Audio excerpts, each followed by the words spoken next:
Face à Saïd Ahmad, président de la communauté islamique Ahmadiyya. Bonjour à vous.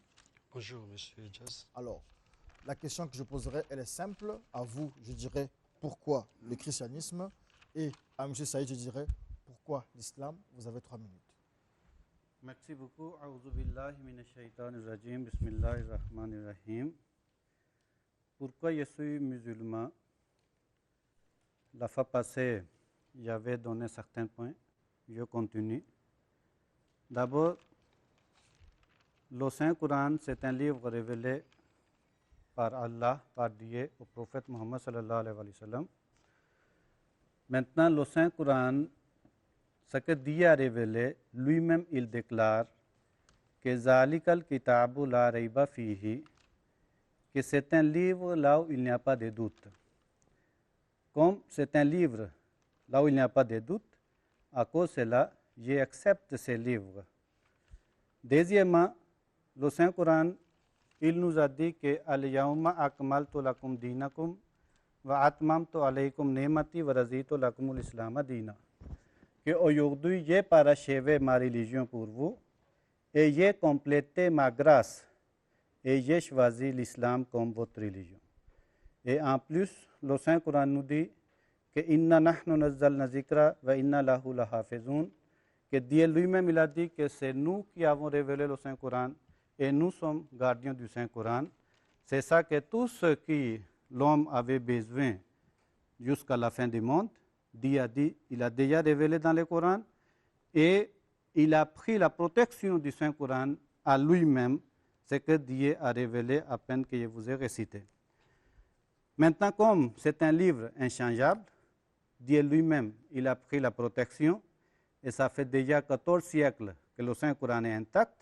À cause de cela, je suis convaincu que je dois marcher selon les commandements du Saint-Coran. Maintenant, quand nous regardons l'Évangile, ce n'est pas le cas comme du Saint-Coran, parce que d'abord, l'Évangile n'a jamais déclaré qu'ils sont complets. Deuxièmement, ils n'ont jamais déclaré que c'est révélé par Dieu et ils n'ont jamais déclaré aussi que ces derniers livres sur la terre, que Dieu lui-même il a pris la protection. À cause de cela, je n'ai pas obligé d'accepter l'Évangile qui n'est pas, qu'est-ce qu'on dit, déclaré de la part de Dieu comme la protection. Et interne, le témoignage de l'Évangile, donc il y a beaucoup de confusion ou de contradictions qui m'empêchent de pratiquer l'Évangile. Par exemple, Jésus, il a dit que c'est Jean-Baptiste qui est Élie, comme les Juifs demandaient. Mais quand les Juifs ils ont demandé à Jean-Baptiste si réellement tu es Élie, Jean-Baptiste il refuse que je ne suis pas Élie. Maintenant, les chrétiens disent que Jésus est né par une vierge, mais Matthieu, il est venu pour mettre en confusion que non. Oui. Okay. Voilà. Donc, à vous la parole. D'accord, merci de m'avoir accordé la parole. Il a dit que, en l'écoutant parler, il a bien dit que l'évangile, apparemment, c'est pas Dieu ne protège pas l'évangile. On va lire ce qui est écrit dans le Coran. En arabe d'abord. Nanzala alayka alikitaba biaiki muzai dikan lima biaina yadai wanzala al-tawata wadida. C'est-à-dire, il a fait descendre sur toi le livre avec la vérité, confirmant les livres descendus avant lui.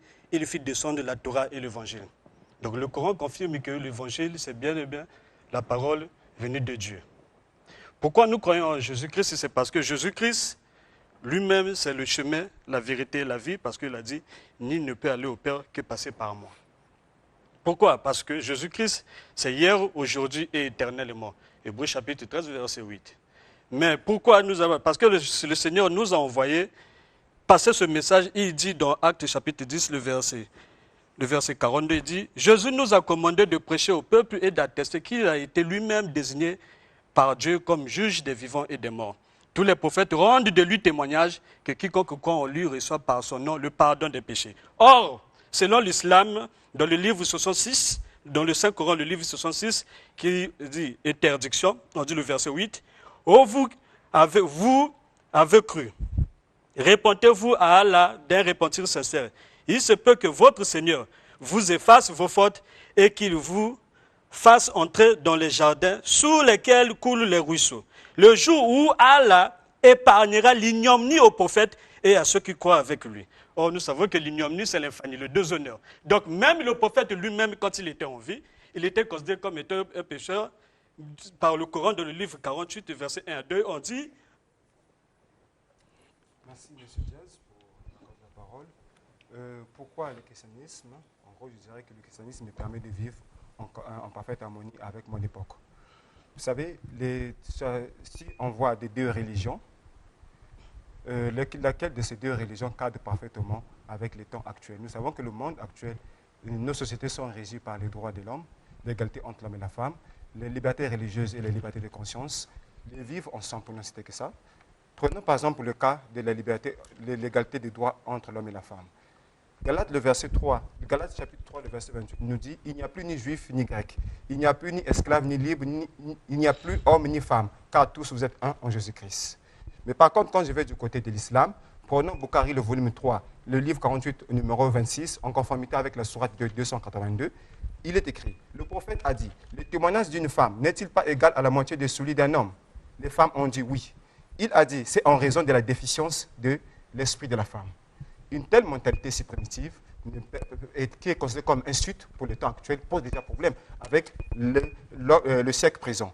Nous pouvons aussi prendre le problème d'héritage. Selon la sourate 4, le verset 11, il est écrit, quant à vos enfants, Dieu vous ordonne d'attribuer aux garçons une part égale à celle de deux filles.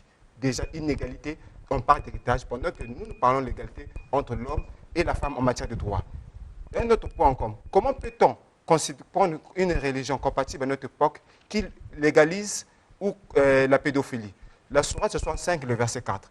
Il est écrit que c'est un verset qui légalise, qui établit un délai d'attente de divorce entre un homme qui est marié avec une femme qui n'espère plus avoir les règles et entre celle qui n'a plus de règles. Alors, la question qu'il faut se poser, comment est-ce que la pédophilie dans notre époque, la pédophilie est-elle compatible à notre époque? Du coup, pour un premier point, en matière d'égalité de droits et l'homme, je dirais que si on aborde l'islam, nous serons en inadéquation avec notre époque.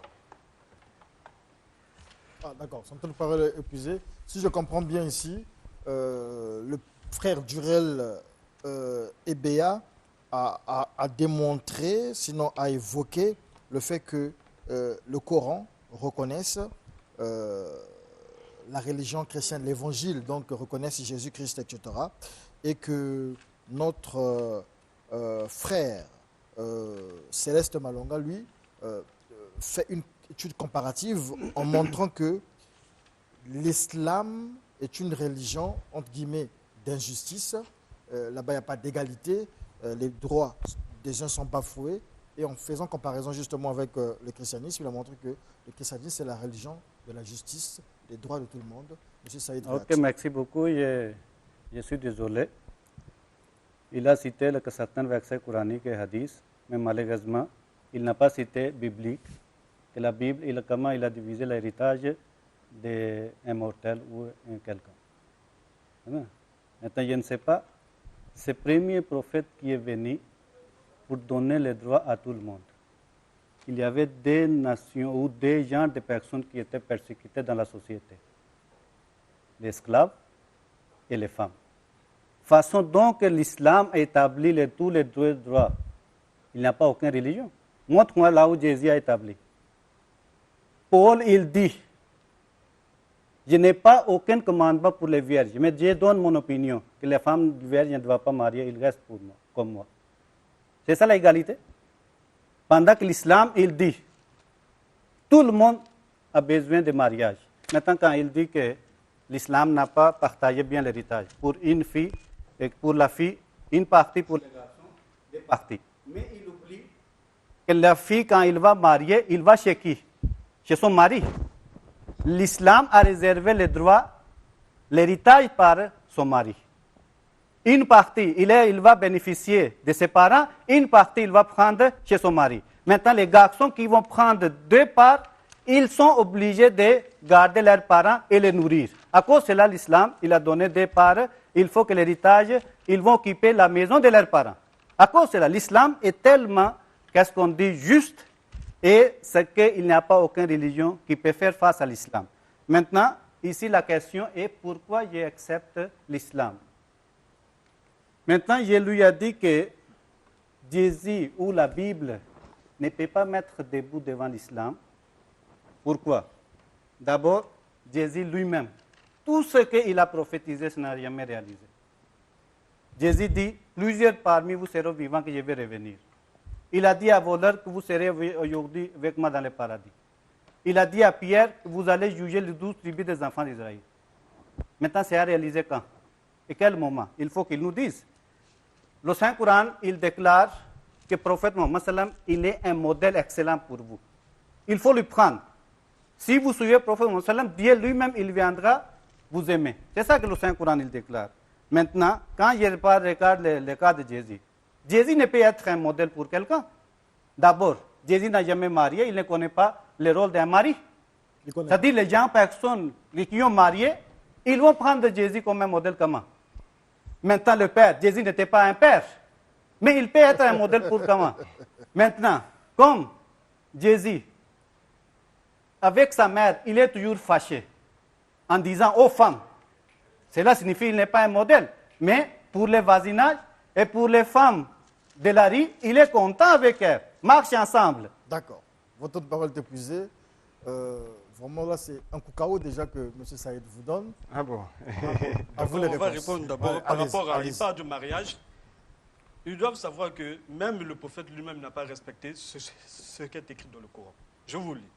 Le livre la sourate numéro 4, le verset 23. Il est écrit.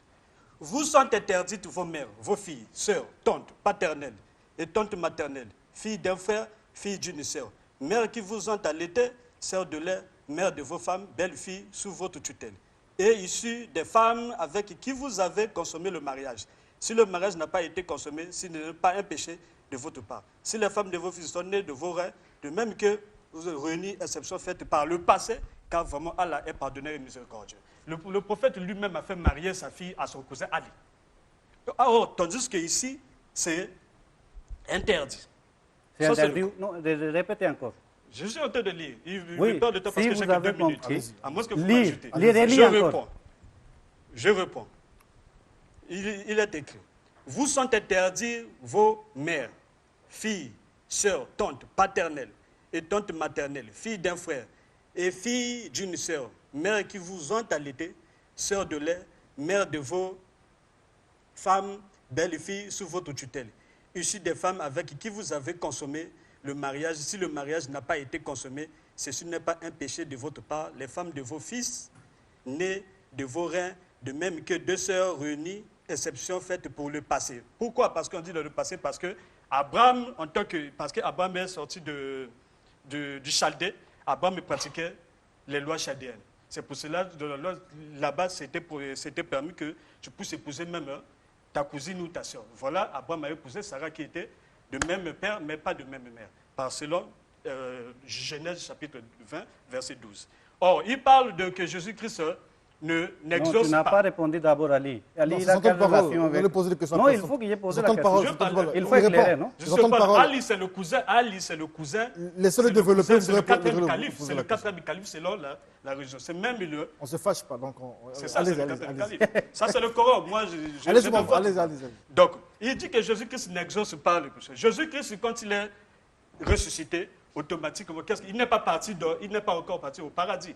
Il était parti prêcher d'abord les morts et puis il a mené les captifs au sein d'Abraham.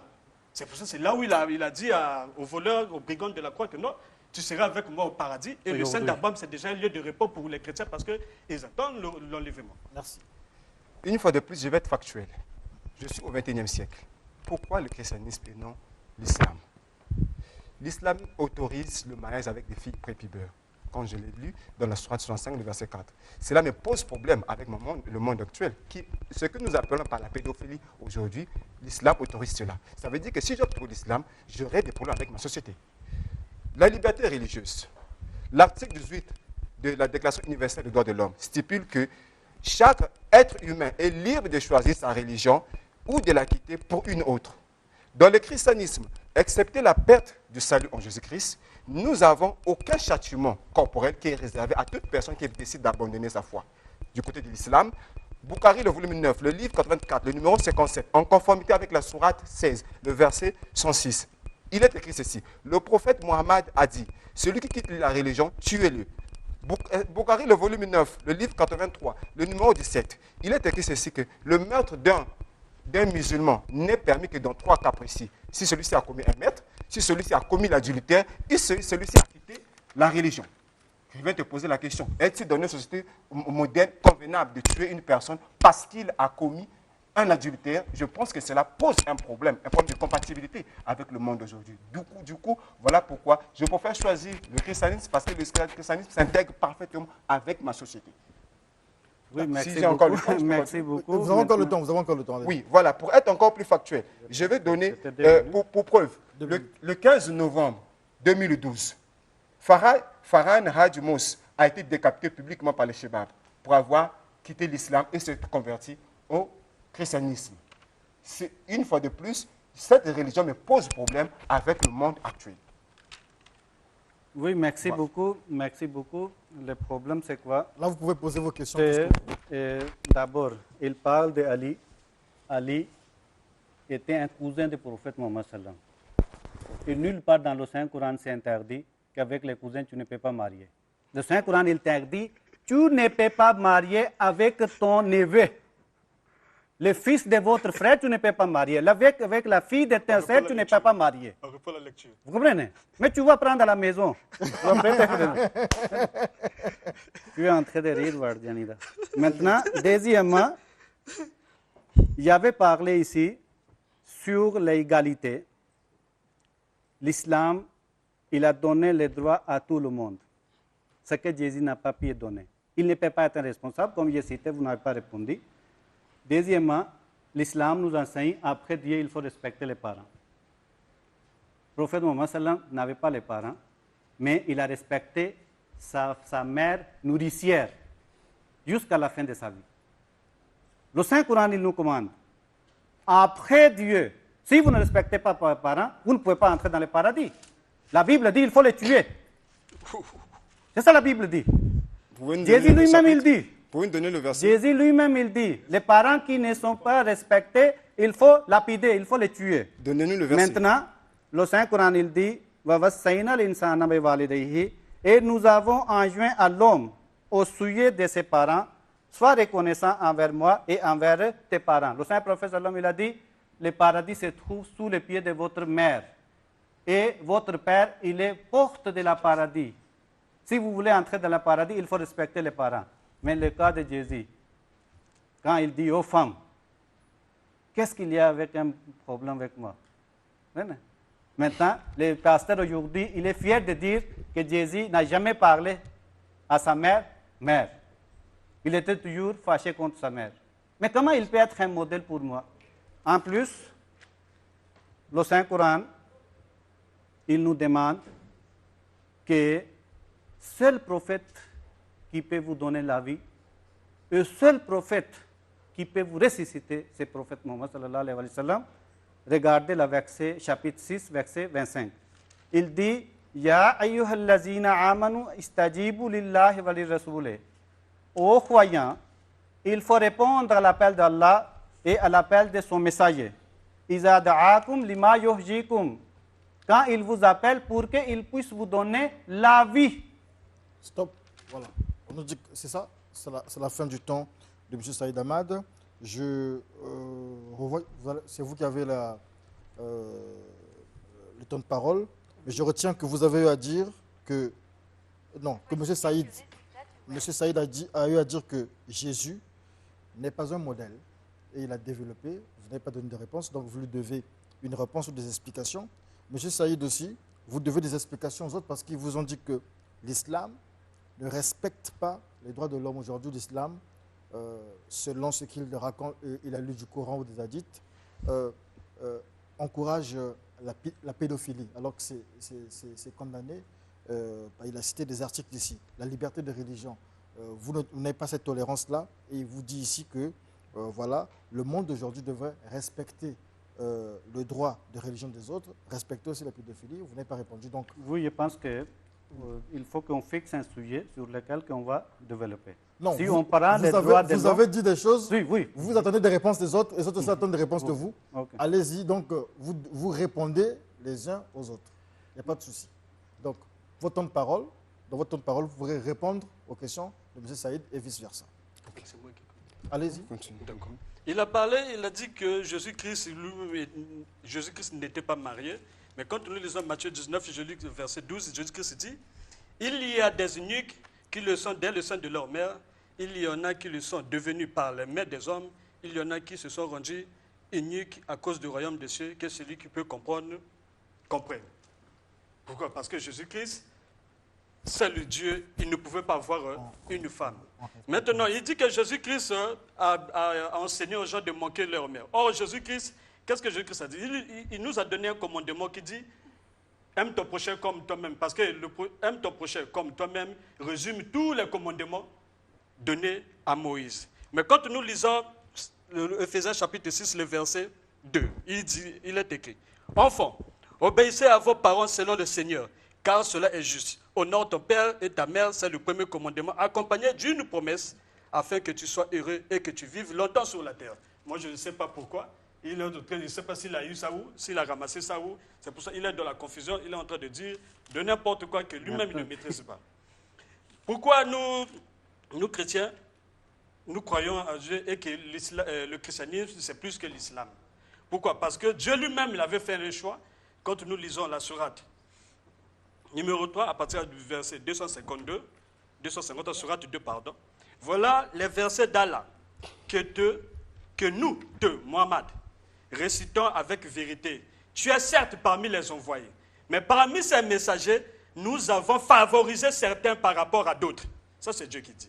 Il en est à qui Allah a parlé, il en a élevé d'autres en grade. À Jésus, fils de Marie, nous avons apporté des preuves et l'avons fortifié par le Saint-Esprit. Ça, c'est Dieu lui-même qui avait fait le choix. C'est-à-dire que parmi les messagers qu'il a envoyés, mais il a favorisé d'autres en grade. Ce qui veut dire que Jésus-Christ était supérieur, bien sûr, à Mahomet, à Mohammed, qui est leur prophète, et sa religion était au-dessus de tout ça. D'accord. Allez-y. Nous sommes déjà combien de temps de parole ici? Ils ont déjà fait combien de tours déjà? Deux. Ça, c'est le troisième tour. Allez-y. Je dirais ceci, que le mariage n'est pas une obligation. Marié ou ne pas être marié, ce n'est pas ce qui fait qu'une personne puisse hériter le ciel. Jésus, par rapport à sa mission, il ne pouvait pas se marier. Sinon, il allait se mener aux bases besoins des humains. Et c'est ce que, par contre, Mahomet s'est retrouvé à faire. Dans le Coran, nous lisons des problèmes de Mahomet avec ses femmes. Or, Jésus étant qu'on ne pouvait pas se rabaisser à ce niveau. C'est-à-dire le problème de Mahomet avec les femmes, c'est quoi? On nous parle par exemple dans le Coran du problème de Mahomet où les femmes se sont élevées contre lui du fait qu'il en choisissait plusieurs. Mais il y a un verset qui vient régulariser, demander aux femmes de se taire, que si ceci ne se fait pas, je n'ai pas ça dans ma tête, mais je peux vous le retrouver, par la suite, d'accord? Nous retrouvons des problèmes de Mahomet dans le Coran, et les musulmans les récitent sans se rendre compte que ce sont des problèmes de Mahomet. Donc Jésus, en tant que God, ne pouvait pas se mêler à ça. Moi, je vais être factuel. Il s'agit de voir, est-ce que l'islam, en l'appliquant, peut me permettre de vivre avec mon temps? Déjà, nous avons parlé de la pédophilie qui pose problème. Nous avons parlé de la liberté religieuse. Parlons de la liberté d'expression.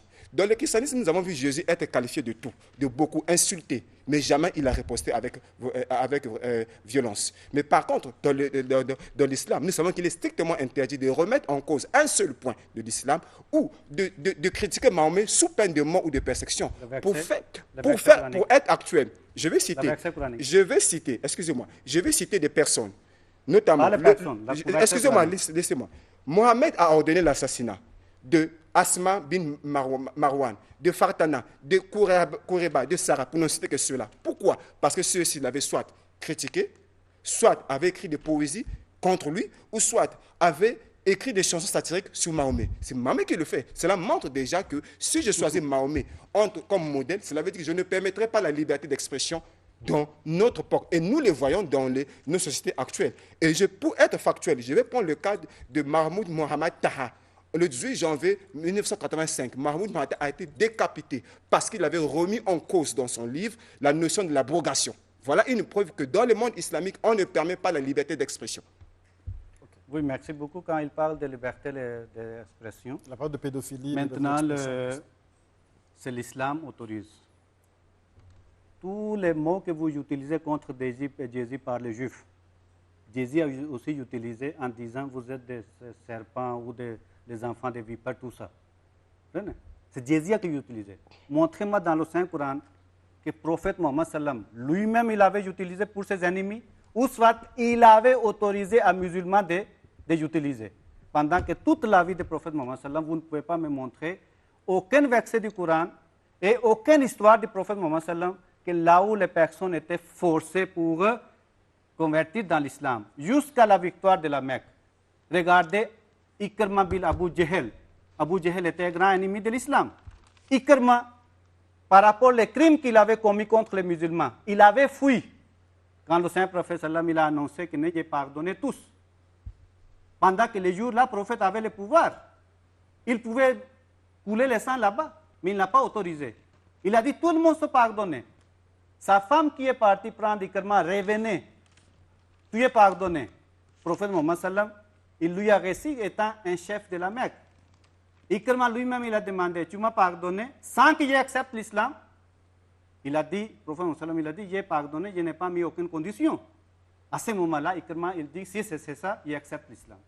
Dites-moi, les jours de la Mecque, les jours de la victoire, quelle personne qui était forcée pour qu'il puisse accepter l'islam, pendant que l'islam, il dit que la ikraha fid din, il n'y a pas contraire en matière de la religion. Chaque personne, il est libre d'accepter ou de refuser. Le Saint-Coran ne force pas quelqu'un. Je vous lis le verset, chapitre 60, verset 9 à 10. Il dit, à l'égard de ceux qui ne se sont pas battus contre vous à cause de votre religion et qui ne vous ont pas chassé de votre habitation, Allah ne vous interdit pas d'être bienveillant et d'agir équitablement envers eux. Assurément, Allah aime ceux qui sont équitables. C'est le Saint-Coran.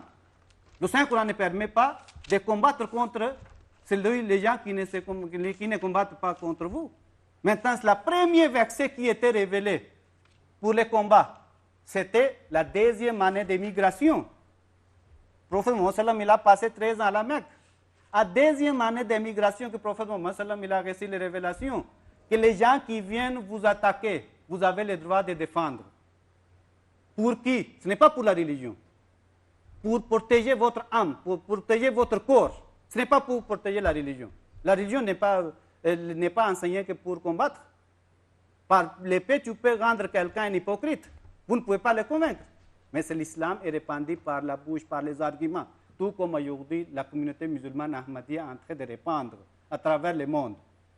Quel musulman Ahmadi qui dit qu'il allait tuer les gens? Si vous parlez aujourd'hui des musulmans, le prophète Mohammed sallam, il avait déjà dit que les gens seront pires créatures sur la terre parce qu'ils vont abandonner l'islam. Merci beaucoup. Ils ne sont pas des musulmans. Merci beaucoup, M. Saïd, votre temps de parole. C'est ça que le Saint-Prophète Mohammed sallam, il avait déjà dit ça. Oui, moi ce que je vais dire, c'est parce que les musulmans ont sali l'image du prophète Mohammed. Parce que lui-même, il avait dit dans le livre, la Sourate 72, le djinn, verset 14, il dit, il y a parmi nous, les musulmans, il y en a les injustes, qui ont dévié. Et ceux qui se sont convertis à l'islam sont ceux qui ont cherché la droiture. Le prophète, de ce côté-là, par rapport à ce témoignage, il était un homme qui aimait l'égalité. Et il était soucié. Bien sûr qu'il était chef de guerre, un chef d'État. Vous contredisez votre ami là-bas. Non, par rapport à la je ne le contredis pas. Parce que ceux qui comptent quelque chose, c'est juste. Il s'agit d'être objectif. Bien sûr. Okay. Parce que lui-même, il a écrit, par rapport à ce qui est écrit dans la Sourate 2, verset 135, il dit, soyez juifs ou chrétiens, vous serez donc sur la bonne voie. Ça, c'est lui-même. Maintenant, Le but, c'est de savoir pourquoi l'islam, quelle est la religion qui assure la vie. Le problème, c'est ça. Quelle est la religion? Aujourd'hui, si lui-même, Ahmad, vous lui demandez, s'il meurt aujourd'hui, il ira où? Lui qui parle. Il ira où? Or, nous, les chrétiens, nous savons que Jésus-Christ nous a rassurés parce qu'il nous a promis, il a dit, je suis parti dans Jean chapitre 14 et je vais vous préparer une place. Et quand je vais revenir, je vais vous penser ce qu'il a dit aux apôtres. Dans Matthieu 29, à partir du verset 25, il dit, au renouvellement de toutes choses, c'est à ce moment-là que moi, quand je serai dans mon royaume, et vous serez aussi avec moi pour juger. Mais nous ne sommes pas encore arrivés à ce temps-là. Pourquoi il va dire que oh non, Jésus-Christ a promis et il n'a pas exaucé? Voilà des gens qui font le mélange de Sanguissa. Donc on va tourner parole. Vous avez encore tourner parole, hein? Plus d'arguments? Oui, j'accorde la parole. D'accord. Merci. Donc, La Sourate 5, le verset 51. Oh les croyants, ne prenez pas pour alliés les juifs et les chrétiens. Ils sont alliés les uns des autres. Celui d'entre vous qui les prend pour alliés devient un de leurs, infidèles. Sahih Muslim numéro 5561. Il a été rapporté par Abu Hurairah que le prophète a dit, oh vous les croyants, ne commencez jamais par saluer les chrétiens et les juifs en premier. Et si vous êtes sur un chemin, si vous êtes sur un même chemin, poussez-les vers la partie la plus étroite du chemin. Gênez-les le chemin. Cela paraît contradictoire par rapport à ce que pensait le prophète. Mais ce n'est pas du tout. Mais si vous connaissez l'histoire et que vous savez que de Médine, l'histoire, l'islam est présenté comme un livre, un islam pacifique. Quand il passe à Médine, le ton change. L'islam devient un système violent, agressif, combatif. Cela s'explique par la notion de l'abrogation. Selon la sourate 2, le verset 256. Les versets pacifiques qui ont été donnés ultérieurement sont abrogés par les versets médinois. Voilà pourquoi je dirais qu'aujourd'hui, lorsque M. Saïd dit qu'il nous contente en religion, mais je dis qu'il oublie son histoire. Prenons qu'est-ce que c'est pas la première guerre, la guerre des apostates, notamment qu'Abou Bakr a menée. Pourquoi il a tué tous ces gens? Parce que ceux-ci s'étaient décidés de se retirer du mouvement de l'islam après la mort de Mohammed. Et nous allons prendre l'exemple parfait de Khalid ibn Walid, que vous avez vénéré. Qu'est-ce qu'il a fait? Excusez-moi. Qu'est-ce qu'il a fait? Arrivé dans un village où les populations avaient refusé de payer, de prêter allégeance à Abou Bakr. Celui-ci va tuer. Il va assassiner les hommes. Et jusqu'à ce qu'il arrive à prendre la tête du chef de village, le brûler et le manger, puis par la suite violer la femme. Tous les musulmans, prenez sur le plan sociétal, il a été bâti que dans le système sociétal des musulmans, qu'il était autorisé d'y vivre. Seules les religions monothéistes, à savoir les chrétiens, les juifs et les zoroastriens. Mais ceux-ci étaient considérés des sous-peuples. Et ils avaient obligation de payer chaque année la jizya, que vous connaissez très bien. Or, la jizya, c'est quoi? C'était une manière indirecte de contraindre les chrétiens de se convertir à l'islam. Et c'est ce qui fut fait. Beaucoup de gens quittaient le christianisme pour l'islam pour éviter la jizya. Ça, c'est une contrainte. merci beaucoup, frère Céleste. Monsieur Saïd Ahmad. C'est le cinquième temps de parole. Allez. Oui, merci beaucoup. Il est en train de confondre beaucoup de choses. L'islam a deux histoires, à la Mecque et à Médine.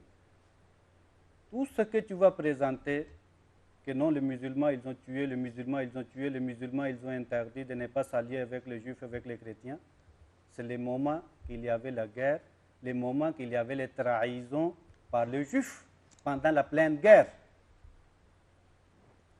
Le prophète Mohammed, dès qu'il est arrivé à Médine, qu'est-ce qu'il a fait? Il a fait le pacte avec les juifs et les chrétiens que nous soyons ensemble. Ils ont accepté. Mon prophète Mohammed leur va. Quand les juifs ils commettent une erreur, on le jugeait par la Bible. On n'utilisait pas le Coran. Il faut lire l'histoire. Quand vous dites qu'à l'époque d'Abou Bakr Siddiq, tout le monde qui ont refusé l'islam, ils étaient tous tués, mais tu ignorais l'histoire. Abou Bakr n'a jamais pris l'épée pour tuer les gens qui ont, qu'est-ce qu'on dit, refusé l'islam. Après la mort du prophète Mohammed, tous les nouveaux qui étaient entrés, plus par les hypocrites, ils ont annoncé qu'ils ont abandonné l'islam. Il y avait les gens musulmans qui n'avaient pas abandonné l'islam, mais ils avaient, qu'est-ce qu'on dit, refusé de payer la zakat. Zakat, c'est un pilier de l'islam. Vous ne pouvez pas la refuser. Tout comme un musulman, il est obligé d'accepter et il doit obliger de prier les 5 prières, de la même manière, il doit payer le zakat. Pour Abu Bakr Siddiq, il a dit, ou soit, et ils disent que nous ne sommes pas musulmans, on ne peut pas déclarer qu'ils payent le zakat. Ou soit, ils sont obligés de payer le zakat. Quelle histoire qui montre qu'Abu Bakr, il avait tué les gens qui avaient refusé l'islam à cause de l'islam? Nulle part. Il n'y a pas aucun verset du Saint-Coran qui dit c'est lui qui refuse l'islam, il faut le tuer. Tu n'as pas présenté. Pendant que plutôt l'islam, il dit, le Saint-Coran, il dit, c'est lui qui accepte l'islam, après il le refuse. Après avoir refusé, il accepte. Après avoir accepté, il le refuse encore. À ce moment-là, s'il le met dans les mécréances, c'est Dieu qui lui-même qui va juger. Maintenant, tu dis que non, la première fois, c'est lui qui va refuser l'islam. À ce moment-là, on le tue. Mais quel moment il aura encore le temps d'accepter l'islam? C'est faux. C'est contre l'enseignement du Saint-Coran. Maintenant, le Saint-Prophète, sallallahu alayhi wa sallam, il était un roi, il était un prophète. Il a établi toutes ces lois à la Mecque, les musulmans, ils commençaient à pratiquer jusqu'à aujourd'hui.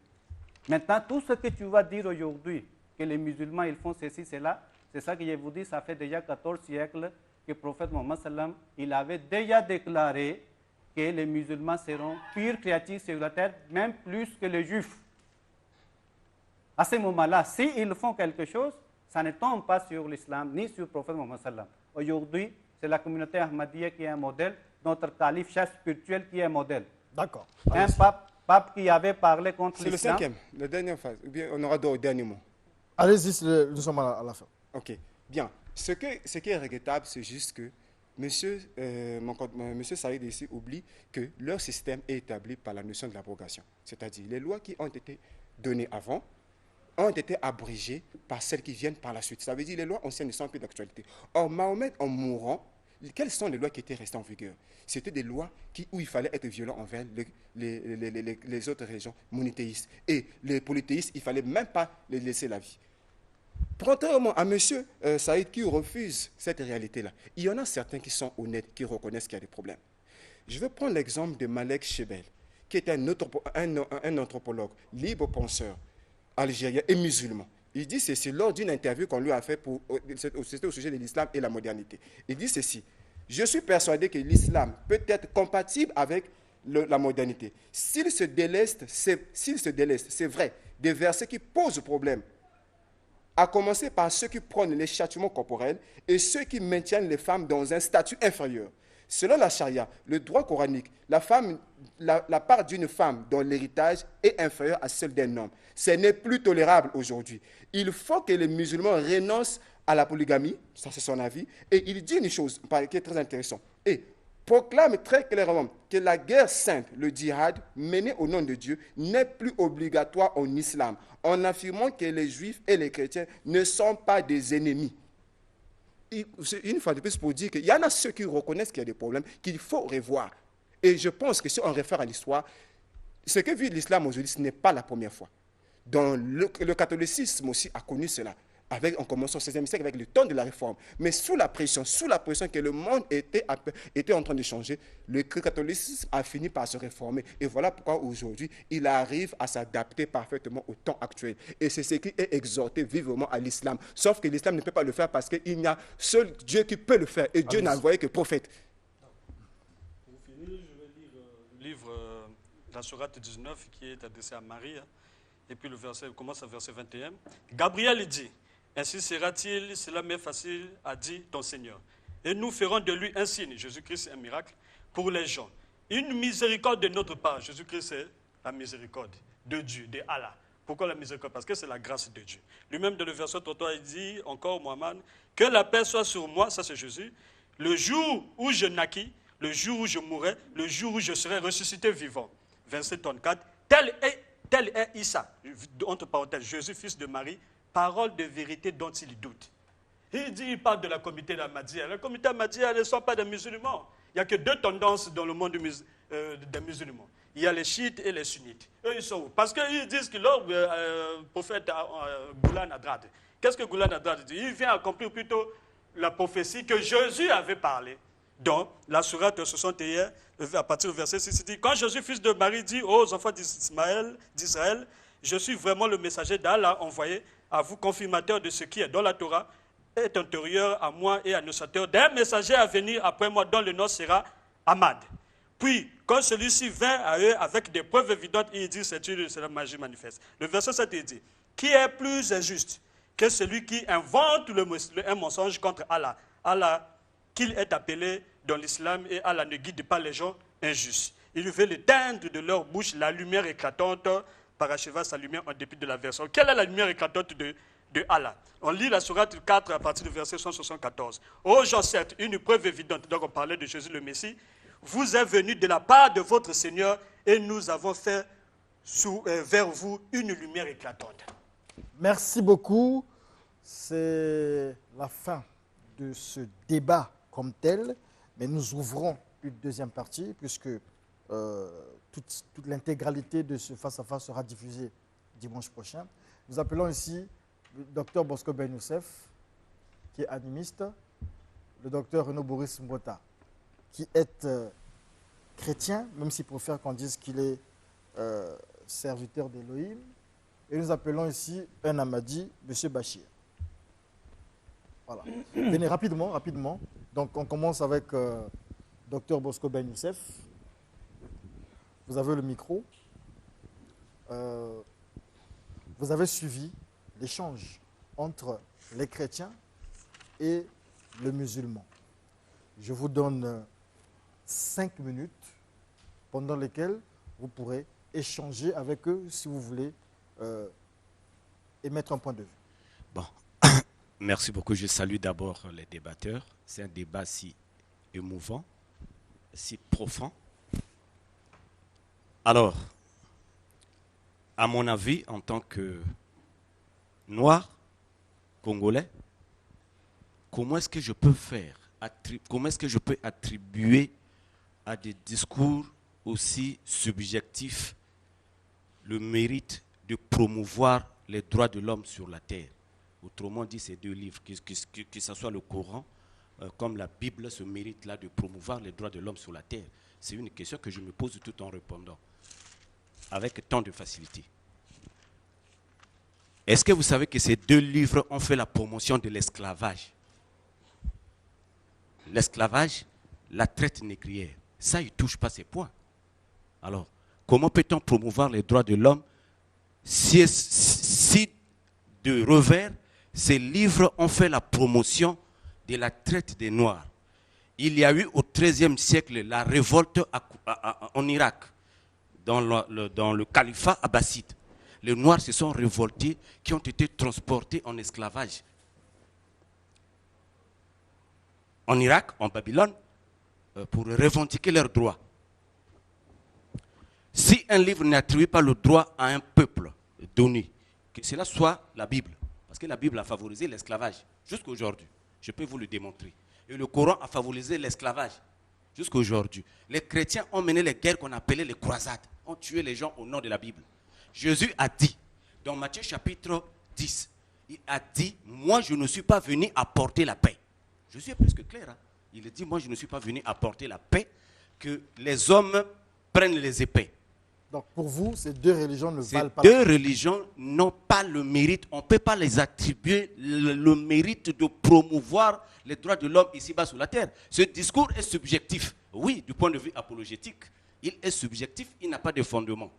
Est-ce que vous savez, les Américains qui prêtent le serment sur la Bible ont bâti la Mecque des finances sur les tombeaux, là où on enterrait les esclaves noirs. Le Wall Street est bâti sur un tombeau des esclaves, sur un cimetière, je vous l'ai dit, des esclaves noirs. Et ce n'est pas pour rien qu'il y a une pierre noire. Ce n'est pas pour rien qu'il y a aussi un jeudi noir. Donc, il y a des vrais sujets qu'il faut débattre. Il y a des vrais points qu'il faut toucher. Où est-ce que ces livres ont fait la promotion de la paix? Il y a eu Charlie Hebdo. Oui, les musulmans ont perpétré aussi les attentats en France. À peine là, il n'y a même pas, je crois, un mois ou deux, même pas 2 semaines qu'on est en train de, je ne sais pas, on a honoré, je ne sais pas, un professeur d'histoire qui a été tué. Samuel Paty. Et la guerre en Irlande du Nord. Mais c'est les catholiques et les protestants qui se battent. Merci beaucoup. C'est pas tout autour d'un même livre. Merci beaucoup. Docteur Ben Bosco Youssef, guide spirituel du nouvel ordre des animistes. Je vais appeler ici M. Bachir. On ne peut pas les répondre d'abord. Vous allez répondre, prenez note, vous allez répondre, vous aurez le mot de fin. Vous allez globaliser tout ça. Vous pouvez rester là, pas de souci. Bonjour chers téléspectateurs, assalamu alaikum wa rahmatullahi wa barakatuh. Évidemment, nous avons suivi avec beaucoup d'intérêt ce face-à-face combien passionnant. Je retiens d'abord que ici-bas, nous vivons sous le joug de la loi. Quelle que soit la religion à laquelle vous appartenez, vous pouvez vous dire être animiste, mais la loi cosmique nous rattrape, nous tous. Et il faut donc que nous fassions très attention dans nos différentes interventions, surtout lorsque nous parlons de la religion, parce que le désordre sur la terre, ce n'est pas la religion, mais c'est l'homme et la religion. Si aujourd'hui, les chrétiens pensent que c'est cette religion qui va amener l'homme jusqu'au jugement dernier, assurément, lorsque vous lirez le livre, vous trouverez toutes les failles qu'il y a dans le livre. Lorsque vous allez lire le Saint-Coran, vous jugerez de la magnificence du Saint-Coran à partir de ce qui est écrit. Parce que n'oublions pas que nous parlons du christianisme, nous parlons du judaïsme et nous parlons de l'islam. Ces trois religions monothéistes sont en quelque sorte les religions abrahamistes. Donc, il faut dire qu'ils sont liés par la foi d'Abraham. Or, la déchéance de ces religions n'émane pas ni du christianisme, ni du judaïsme ou de l'islam. Mais cela émane de ce que Dieu lui-même, par sa magnificence, a préparé comme processus de la vie pour les uns et pour les autres. Si je parle par exemple de la Bible, vous savez que la Bible aujourd'hui, ce n'est un secret pour personne, a déjà déclaré sa déchéance. La Bible a déjà été mise de côté par la Bible elle-même. C'est-à-dire, lorsque vous prenez Deutéronome, le chapitre 18, le verset 18, Dieu prévoit qu'il y aura un prophète qui viendra. Sur ce point, il faudra que les chrétiens nous disent où est ce prophète. Et lorsque ce prophète viendra, quelle sera la loi qu'il va apporter? Et est-ce que lorsque Muhammad sallallahu alayhi wa sallam arrive, n'est-il pas déclaré comme étant celui qui avait été prophétisé, qui devait arriver avec la nouvelle loi que Dieu devait donner à l'humanité? Et donc aujourd'hui, le débat, comme nous avons suivi, quelle est la religion qui devra votre point de conduire, vue, puisque votre temps de parole est quelle posé. est la religion qui doit conduire l'humanité vers la prospérité? Je suis musulman Ahmadi, je suis convaincu que Hazrat Mirza Ghulam Ahmad de Qadian est bel et bien le Messie du temps de la fin. Il n'y aura pas de Jésus qui descendra. Donc tout ce qui va se dire autour de la seconde venue de Jésus est de nul effet, parce que, comme a dit le Messie premier, tous ils vont mourir, personne ne verra Jésus descendre du ciel. Et donc ce mensonge est un poison qui est en train d'envenimer la foi de beaucoup de personnes. Merci beaucoup, Il faut monsieur cesser Bachir. avec ça. Merci. Il faut vous mettre au coin là-bas, il n'y a pas de souci. Docteur Renaud Boris Mouta. Non, revenez ici. Mettez-vous juste à l'extrémité. Voilà. Docteur Renaud Boris Mouta, même modus operandi. Ok, merci beaucoup. Et je crois que j'ai suivi avec beaucoup d'intérêt le débat. Et comme toujours, j'aime pas toujours nager dans le sens du courant. Parce qu'il faut dire les choses telles que doivent être dites, puisque nous répondrons un jour en face de l'histoire et lorsque nous serons devant le Créateur suprême. Alors, ce que j'aimerais souligner, juste comme aperçu, il serait pas du tout convenable d'affirmer ici que le christianisme ou encore l'islam soit le modèle adapté pour notre société, la religion adaptée pour la société actuelle, parce que l'humanité évolue comme telle, et l'humanité en évoluant, on doit d'abord comprendre que en suivant passionnément les débats. J'ai suivi l'autre fois quand notre ami avait dit que l'islam est arrivé 7 siècles plus tard, après le christianisme, après le Christ. Et que la religion, le Coran a été révélé en fonction des circonstances de cette époque-là. Mais c'est la même chose aussi qui revient, la même question qui revient aussi au niveau du christianisme. Parce que le christianisme, il faut reconnaître que le christianisme n'est pas la religion fondée par Yeshua. Yeshua n'a pas fondé le christianisme. Le christianisme est une religion romaine fondée par Constantin, là à Rome. Elle est européenne, elle n'a rien à voir avec les juifs.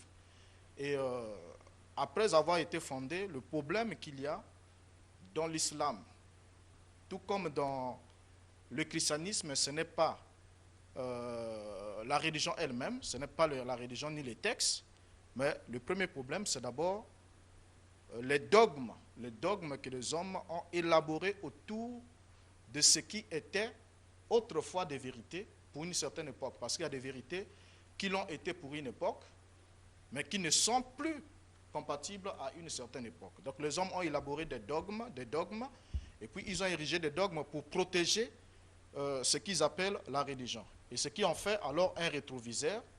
Et vous allez comprendre ensemble avec moi que lorsqu'on conduit sur une route dangereuse, qui est celle de la vie, et on conduit en regardant à un rétroviseur, on ne manquera pas de faire un accident. Mais on doit regarder devant soi pour apprécier la réalité par rapport à l'époque. Et ensuite, une fois qu'on jette un coup d'œil au rétroviseur, c'est pour juste voir s'il n'y a pas un véhicule qui veut me dépasser, s'il n'y a pas quelque chose de nouveau qui veut apparaître, qui veut prendre le passage pour que je lui cède la voie. Et c'est la même chose que devrait faire la religion à tous les niveaux.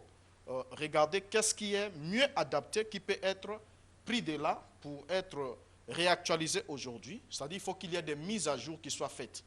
Et j'apprécie, je vais le dire ici en un mot, peut-être que ça ne sera peut-être pas trop bien vu, mais au niveau par exemple de l'islam, avec mon cher ami Saïd, je crois que les Ahmadis sont en quelque sorte en train, bien qu'ils ne peuvent pas le dire ouvertement, mais ils sont en train de réformer en quelque sorte l'islam. Réformer, donc ils sont en train de faire la réforme, mais ils ne peuvent pas le dire ouvertement, en voulant écarter certains dogmes. Et il y a même au milieu de l'islam d'autres musulmans, un autre courant musulman qui ne croit pas, par exemple, les hadiths, tout ça là, les traditions et autres, qui restent uniquement figés sur ce qui est écrit dans le Coran. Quand ce n'est pas dans le Coran, ils ne prennent pas. Parce que très souvent, le problème de l'islam, c'est les hadiths, c'est ce que les compagnons ont dit, avoir entendu les prophètes dire, ainsi de suite. C'est ça qui emmène beaucoup de dogmes qui sont incompatibles avec la société actuelle. Merci beaucoup, Dr Renaud Boris Mota. Nous allons rester là, puisque c'est bientôt la fin de ce face-à-face. Donc, pour le mot de la fin, nous le donnons à M. Saïd. Ensuite, aux deux autres, vous avez 2 minutes chacun pour emmagasiner tout ce qui a été dit et donner voilà, votre avis. Oui, merci beaucoup.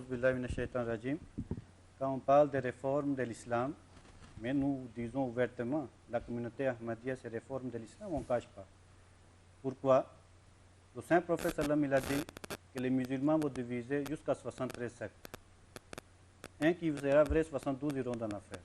C'est ça qu'aujourd'hui vous voyez. Si aujourd'hui il présente les chiites et les sunnites, c'est 2 sectes. Mais je vous dis, les chiites sont divisés jusqu'à 100 sectes. Les sunnites aussi sont divisés dans plusieurs sectes. Aujourd'hui, vous pouvez avoir centaines de sectes dans l'islam. Ce n'est pas seulement des. Son prophète sallam, il a dit, Kulluhum fin nari la millatan wahida. Tous les 72 iront dans l'affaire sauf une. La communauté Ahmadiyya, c'est réforme de l'islam. Le Saint-Prophète sallam, il avait dit quoi? Que quand Mahdi viendra, il va juger les musulmans. C'est ça la réforme de l'islam. Ramener sur la droiture. Les musulmans ont abandonné l'islam. Le Messie, il est venu pour remettre sur le rail. Le Saint-Prophète sallam, il était venu pour faire quoi? Il dit, il était venu pour purifier les âmes, enseigner le livre et la sagesse. C'est ça le travail d'un messager. Maintenant, regardons qui a enseigné le livre, qui a enseigné la sagesse et qui a purifié. Aujourd'hui, comparez l'Ahmadiyya avec les autres chrétiens ou les autres religieux musulmans. Maintenant, qui est pur? Qui est en train de suivre la sagesse? Qui est en train de travailler pour l'humanité? Parce que l'islam, en deux mots, c'est payer le droit de Dieu, payer le droit de l'humanité. Aujourd'hui, la communauté Ahmadiyya est en train de payer tous les 2 droits. Pourquoi? C'est l'islam qui nous demande. C'est le prophète Mohammed sallam qui nous demande. Et à ce moment-là, nous sommes en train de faire ça. Aujourd'hui, La communauté Ahmadiyya se trouve dans 213 pays du monde, dirigée par une seule personne, on dit le califat, avec un million d'Ahmadis. Maintenant, dites-nous aujourd'hui, tu dis, non, tel a dit ça, tel a dit ça. Ahmadis, ils ont dit quoi? Ça fait déjà 125 ans que la communauté existe. Mirza Ghulam Ahmad du Qadian, il a dit quoi sur l'islam? Ça, tu n'as pas cité. Ça aussi, une histoire aujourd'hui pour l'islam. Allez-y, monsieur, c'est votre temps de parole.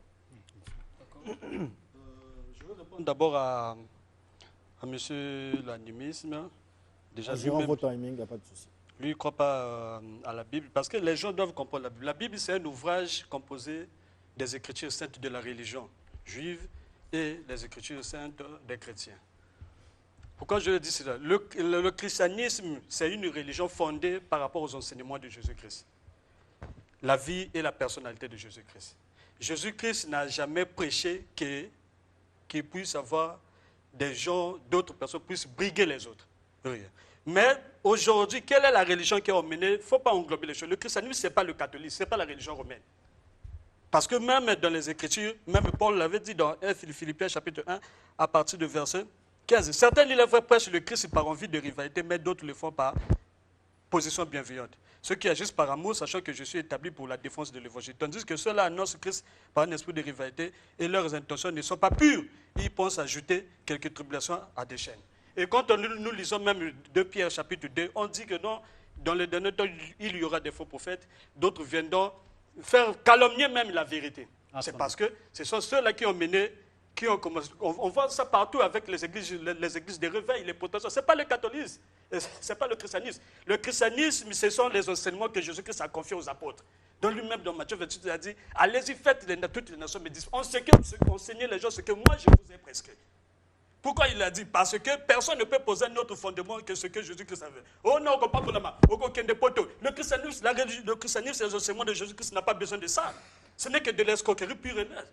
Ce sont ces gens-là qui salissent l'image de Jésus-Christ. Je vais répondre par rapport à monsieur le musulman. Il dit dans Deutéronome 18, quel est ce prophète-là? Ton parole épuisée. Allez. Je vais un peu rebondir encore sur ce que M. Ben a dit. Quand il essaie de critiquer une religion, il faut la critiquer par sa constitution et non par ce que l'homme en fait. Nous savons que le christianisme est né apolitique. Il devient politique lorsque Constantin prend les choses et ce qui entraîne à la naissance du catholicisme. Le catholicisme n'est que le christianisme politisé, qui n'a rien à voir avec le christianisme. Je lis tout à l'heure le Galates 3, le verset 28. Je pense que ça, là, c'est assez clair pour dire que le message de Christ n'a jamais été pour les esclaves. Il n'y a ni juif, ni grec, ni esclave, ni homme, ni femme. Je pense que ça, c'est assez clair. Le problème, c'est qu'est-ce que l'homme en fait. De l'autre côté, on a parlé de Deutéronome 18, le verset 18. Moi, je dis toujours que l'islam est en quête de légitimité. Voilà pourquoi il va puiser dans le christianisme pour se légitimer. Nous savons que Deutéronome 18, le verset 18, lié à Jean 14, l'apôtre Pierre le dit dans Acte 4, c'est celui dont le prophète a été annoncé. Il le dit. Mais le problème, c'est que parce que les gens veulent donner de légitimité à leur religion en puisant en ce qui a été donné auparavant. Et ça, c'est désespéré. Vous devez puiser dans ce que vous avez donné vous-même et démontrer la véracité de ce que vous êtes et non aller chercher ailleurs. Merci voilà, beaucoup. je peux terminer par là. Voilà. Merci beaucoup. On applaudit pour tous les protagonistes, pour tous ceux qui ont fait le face-à-face. D'abord, M. Saïd Ahmad, président de la communauté islamique Ahmadiyya. Ensuite, monsieur le frère Céleste, le chercheur et les chrétiens, et le disciple de Jésus-Christ, Durel Ebea. On n'oublie pas donc, monsieur Bachir qui vient de Pointe-Noire, de la communauté islamique Ahmadiyya, le docteur Renaud Boris Mbota et le docteur Bosco Ben Youssef. On se retrouve dimanche prochain et retenez que les prix Studio 210 se préparent pour janvier 2014, le 14 janvier 2022 plutôt, lapsus, c'est la fatigue aussi, janvier 2022, le 14 janvier, et le café spirituel se fera le mois de novembre, on vous donnera la date exactement. Merci et on se retrouve à une prochaine occasion. N'oubliez pas d'acheter vos bavettes, le coronavirus est une réalité. Nous les vendons ici, hein, c'est 2500.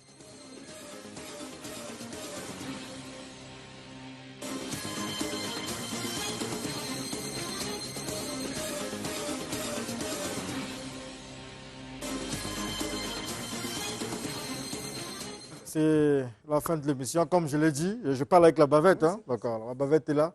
Donc achetez vos bavettes, le Covid est là. Le Covid est là. Nous sommes sous le coup d'une troisième vague qui vogue comme ça dans les airs et tout ça. Et donc, prenez vos bavettes. Bavette Studio 210, c'est 2500 francs CFA. Vous pouvez l'acheter en appelant simplement le numéro du Studio 210. Je pense que et tous ici ils vont acheter leurs bavettes. C'est 2500. Merci. On fait comment? On va dans l'islam ou on va dans le christianisme? On va dans l'animisme. Parce que n'arrête pas à nous convaincre. Moi, j'ai choisi une religion, je ne la trouve pas. Il faut me convaincre.